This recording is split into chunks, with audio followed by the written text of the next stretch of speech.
Hey everyone, you should be on number 66, Sitka City. Now, this song is the first song in the book that introduces accents. Accents are those little sideways triangle looking things that are either above or below your note, depending on if it's a low note or a high note. And all accents are, if you were just playing a bunch of A's, for example, like quarter note A's regular would sound like this.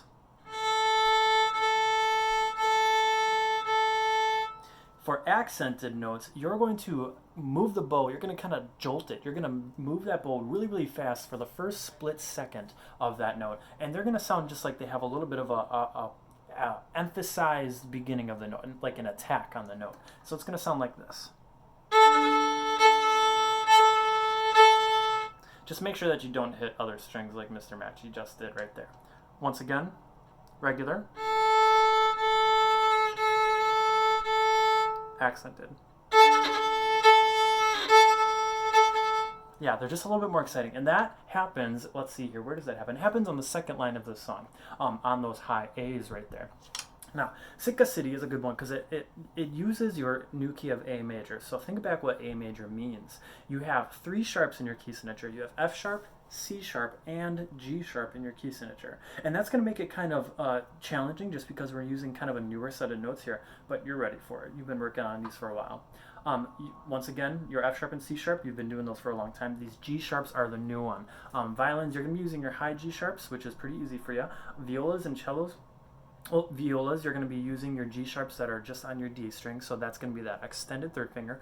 And cellos, you're going to be using that extended fourth position. So remember, cellos, that extended position for these C sharps, G sharps, sorry.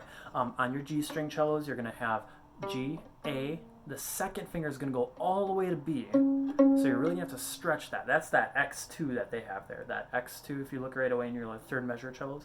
And then your third finger is on C. And then this is your fourth finger coming down for that very first note, C sharp. C, D, or C, E, E, E. And you're going to want to make sure that you can leave it down. I think cellos, you can leave that down for the first two measures. Because you can go C, E, E, E, C, E, E, E as you're playing. And it'll sound correct. And another thing to watch out for in this song, we're going to play it twice through, first time notes and rhythms, but on the second time through, we're going to add in all of our dynamics and our accents. Remember, first time through, we only ever just get the notes and rhythms down, slurs too if you can. Second time through, add in the extra details like dynamics and accents. So I'll play it one time through to start at a slow tempo just so you can play along with me. You can pluck along if you need to. Once again, go back and break it down if you need to practice certain sections. But otherwise, if you can bow this right away, that would be preferred. Here's the beginning. 1 and 2 and ready and go.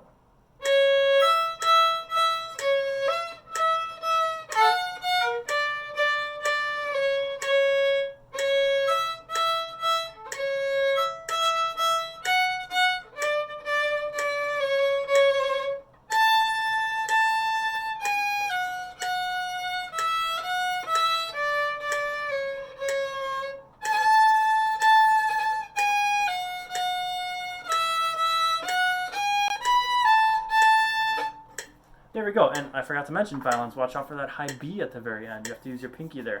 And violas as well. I don't know, violas, that's just a regular B for you. Now, playing along with that can be really, really tricky. Let me turn this off quick. Playing along with that can be tricky because it does move kind of fast. But you can always go back to certain sections in the video. You can try plucking it through slowly first, just to make sure you have the notes down. And that'll help you out as you start to play. Cellos, if you really need to, kind of break it down into two measures at a time so you can really get used to using this fourth finger C sharp, and that'll help you out. Now, we're going to go back down. We're going to do that all again, and we're going to add in the dynamics. Now, what dynamic we start with, dynamics as on how loud or soft we play. You're starting mezzo forte, that's going to be medium loud, and then 4 measures later, you are piano, which is going to be really, really soft. And then suddenly you're forte again, and that's going to give it a little bit more interest and a little bit more excitement when you get to the second half of the song. And it's suddenly loud, and the second half of the song has those accents in there too, so that's going to make it even more exciting. Let's take it at the same speed, and let's see if we can add those details in. 1, 2, ready, go.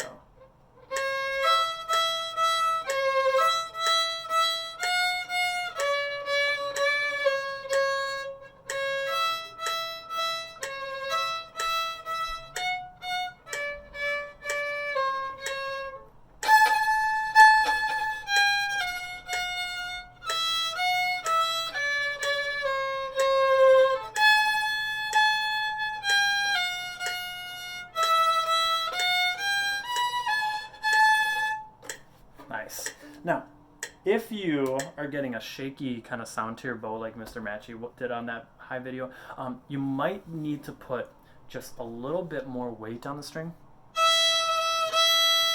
in order to get a nice steady bow sound.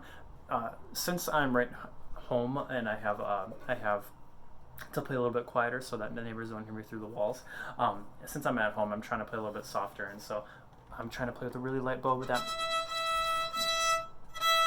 That means that it sometimes has that shaky sound. So excuse that, but otherwise the notes are all there. Make sure those accents are there when you play for your director later, and make sure the dynamics are there, because your director will be listening for those as well. Any questions, you can always ask them how to get those accents to pop just a little bit more cleaner. But otherwise, slow it down if you need to, and you should be good to go after that.